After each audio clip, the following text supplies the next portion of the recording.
The silence arrived before the applause ever could. For a girl once known for a voice that felt older than time itself, the quiet became heavier than any stage she had ever stood on. Courtney Hadwin had faced blinding lights, roaring crowds, and judges frozen in disbelief. But nothing prepared her for the moment when strength became something she had to pretend to have. Headlines spoke in fragments, fans speculated in whispers, and behind closed doors, a young soul wrestled with questions no teenager should have to answer.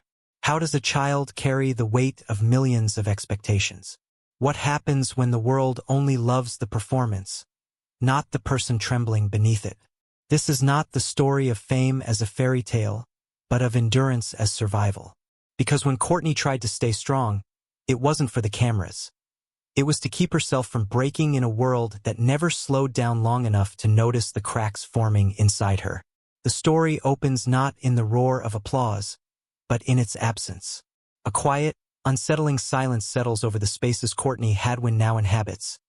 Dimly lit bedrooms where curtains remain half-drawn, hallways where footsteps echo too loudly, a phone lying face down on a desk that once never stopped vibrating. News does not arrive with flashing banners or triumphant headlines. It seeps in slowly, through worried comments, fragmented posts, and a tone that has shifted from celebration to concern. Something is wrong. Everyone feels it, even if no one can fully name it. Courtney is no longer framed as the explosive force who shocked judges and ignited crowds. In this moment, she is a young woman sitting still for too long, shoulders slightly hunched, breathing shallow, as though the air itself has grown heavier. The stages that once felt electric now replay only as distant echoes in her mind. Bright lights blurring into white noise, applause stretching into something hollow and unreal. What once surged through her veins like adrenaline has been replaced by fear, quiet and persistent, curling inward instead of bursting outward. Psychologically, a fracture has formed. The label that once opened every door, the girl who shocked the judges, now follows her like a shadow she cannot outrun. It clings to her even in private moments, whispering expectations she no longer knows how to meet. There is a growing, unsettling question she cannot silence. Was she ever valued beyond that moment, beyond that voice, beyond the shock? The more she searches for an answer, the more distant it feels, like a sound fading down a long corridor. The atmosphere around her tightens. Silence becomes oppressive, not peaceful. A phone remains untouched, not from lack of messages, but from the weight of what each notification might demand. Every pause feels like failure. Every moment of rest feels undeserved. Her body remembers the tension of the stage, the rigid posture, the controlled breath, the way strength had to be performed as convincingly as the songs themselves. Now, without an audience, there is no script telling her how to stand, how to smile, how to endure. Subtle signs emerge, barely visible to the outside world but impossible to ignore from within. Withdrawal masquerades as calm. Hesitation replaces instinct. The confidence that once erupted without warning now stalls, fragile and uncertain. There is a haunting sense that something essential has slipped through her fingers. Not suddenly, but gradually, unnoticed until it was already gone. Night falls, and with it comes the quietest reckoning.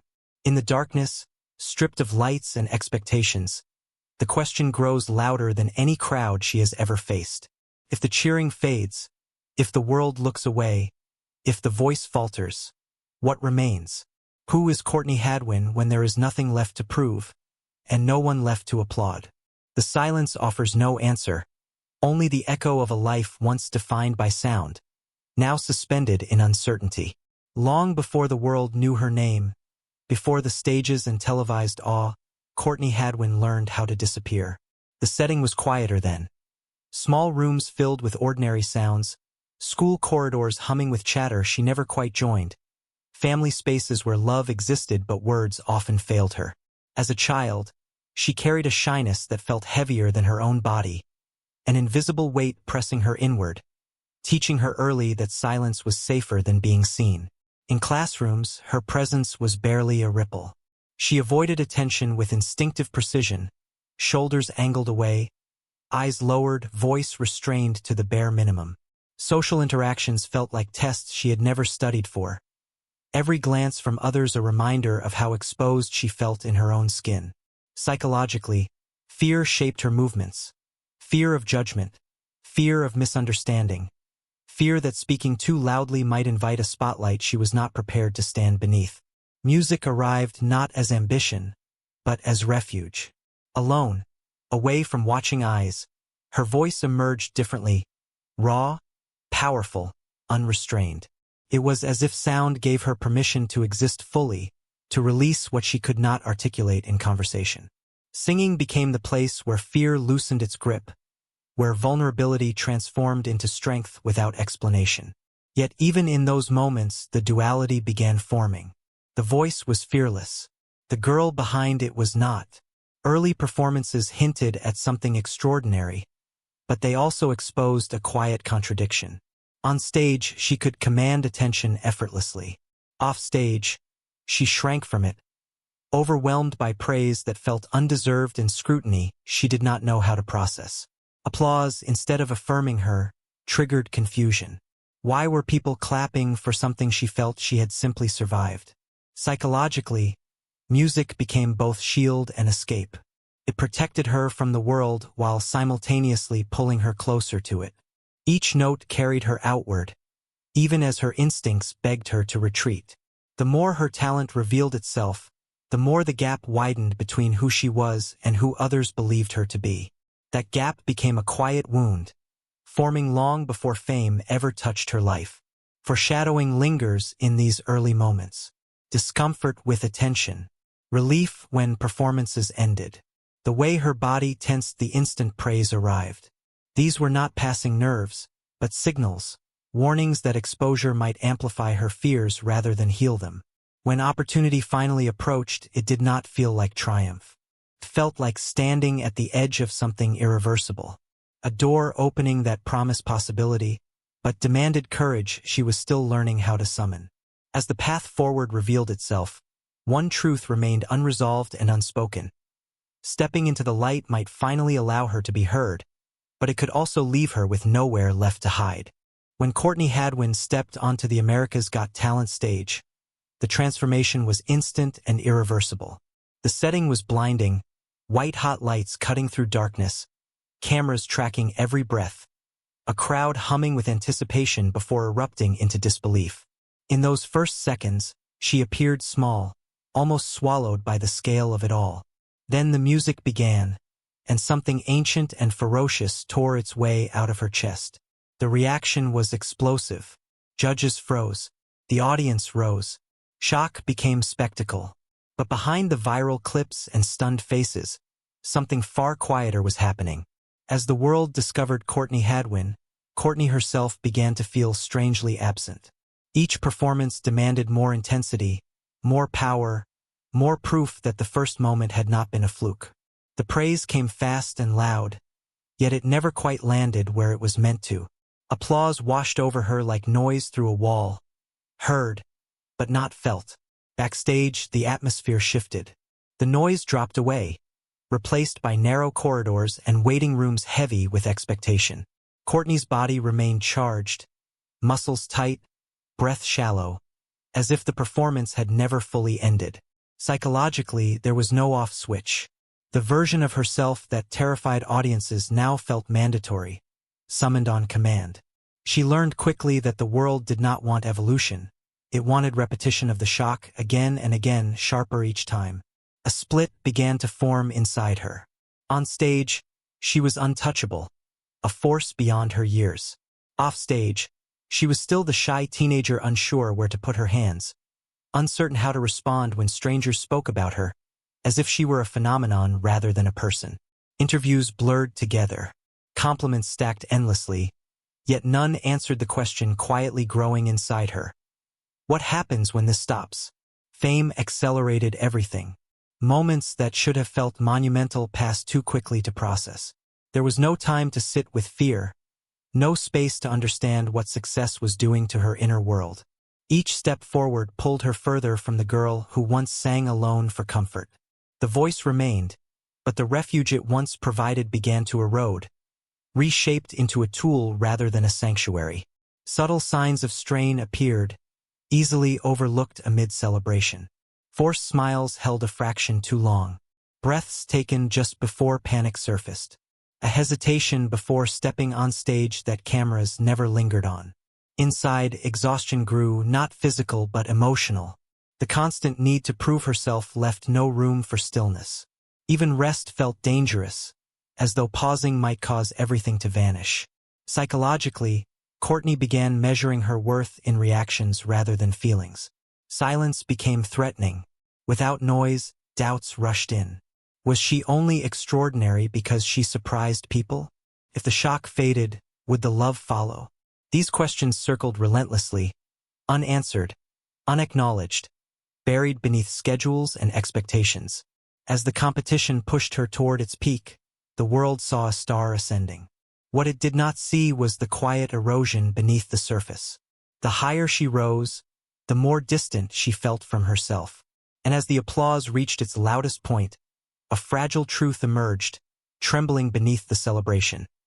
The success that lifted her into the spotlight was slowly teaching her how easy it was to disappear inside it. As the momentum slowed, the silence returned. But this time it carried weight.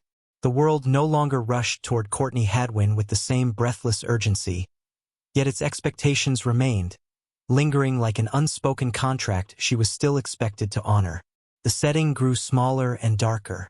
Hotel rooms blurred into one another. Curtains stayed closed long after morning arrived. The glow of screens replaced daylight, casting pale reflections across a face learning how to hide exhaustion behind composure. Emotionally, the conflict deepened. Courtney understood what the world wanted from her. Power, fearlessness, the same explosive force that once stunned millions. What it did not want was uncertainty. What it did not make space for was weakness. Gratitude became a quiet burden. She felt it constantly, pressing against every moment of doubt.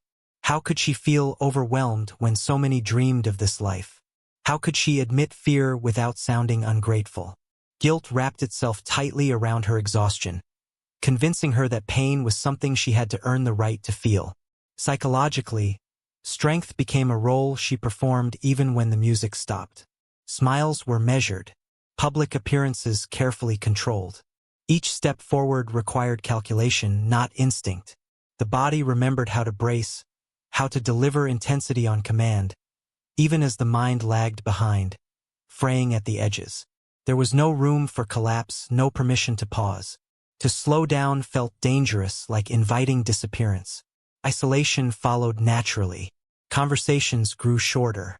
Silence became preferable to explanation. The more she withdrew, the harder it became to articulate what was wrong. Fear no longer announced itself loudly. It settled in quietly, persistent and exhausting. At night, sleep came in fragments, interrupted by thoughts she could not outrun. What if the voice failed? What if she could no longer meet the image the world had created? What if the strength everyone admired was only ever an illusion? Rumors began replacing applause. Absence sparked speculation. Each question from the outside world felt invasive, stripping her of the privacy she desperately needed to understand herself. Psychologically, her identity narrowed until it felt dangerously fragile. She was not just performing music anymore. She was performing survival. Every appearance was proof that she was still standing, still capable, still worthy of attention. Foreshadowing became impossible to ignore. Emotional withdrawal hardened into habit. The spark that once ignited her performances dimmed, replaced by controlled precision. Passion gave way to obligation. The joy that once lived in her voice now carried strain, a subtle tension audible only to those listening closely. The chapter closes in stillness. Courtney stands at a crossroads she never asked to approach. One path leads forward, paved with expectation and relentless resilience. The other turns inward, toward uncertainty, vulnerability, and a pain she has yet to face directly. The world waits for her to choose strength once again. But behind closed doors, a quieter question lingers, heavy and unresolved. How long can someone perform strength before it finally collapses beneath the weight of being human? The final chapter does not open with noise or resolution. It opens with space. A pause. A moment where the world stops asking and Courtney Hadwin is left alone with herself. Not as a performer, not as a headline, but as a young woman breathing through the aftermath of everything she has endured. The setting is quieter now, stripped of urgency. Light enters rooms gently instead of violently. Time slows, no longer dictated by schedules and expectations, but by what her mind and body can withstand. Emotionally, something begins to shift. Not suddenly, not triumphantly, but carefully. Courtney starts to understand that the exhaustion she carries is not failure. It is evidence. Proof that she gave too much for too long without being taught how to protect herself. Psychologically, the narrative she once believed, that strength meant endurance without complaint, begins to unravel. In its place, a more fragile, more honest truth emerges. Survival does not require hardness. Sometimes it requires softness, boundaries, and the courage to step back. Music remains present, but it no longer dominates her identity. It exists beside her now, not above her. She approaches it differently, listening instead of forcing, allowing silence where noise once ruled. The voice is still there, but it is no longer demanded. It waits. For the first time, she understands that she does not owe the world her pain, her power, or her performance. Psychologically, healing is not framed as a comeback. There is no dramatic return, no promise of redemption through applause. Instead, there is acceptance of fear, of vulnerability, of the parts of herself that never fit the image others created. Courtney begins reclaiming ownership over her story, recognizing that identity cannot survive when it is built entirely on reaction. She is learning, slowly, that worth does not disappear when attention fades. Reflection deepens. The journey reframes itself not as a rise and fall, but as a lesson written too early in a life still unfolding. What she has lived through becomes a quiet legacy, one that speaks to the cost of early fame, to the danger of confusing talent with resilience, and to the unseen emotional labor carried by young voices placed on enormous stages. Foreshadowing turns gentle, hopeful without certainty. The future is not defined, and that uncertainty no longer terrifies her. It offers possibility instead of pressure. The story closes without spectacle. No final performance. No roar of applause. Only a steady breath, a softened gaze, and a truth finally allowed to exist without explanation. In a world that demanded steel from someone still learning how to be human, Courtney Hadwin chooses something far more difficult. She chooses to remain soft, and in doing so begins to understand that this too is a form of strength.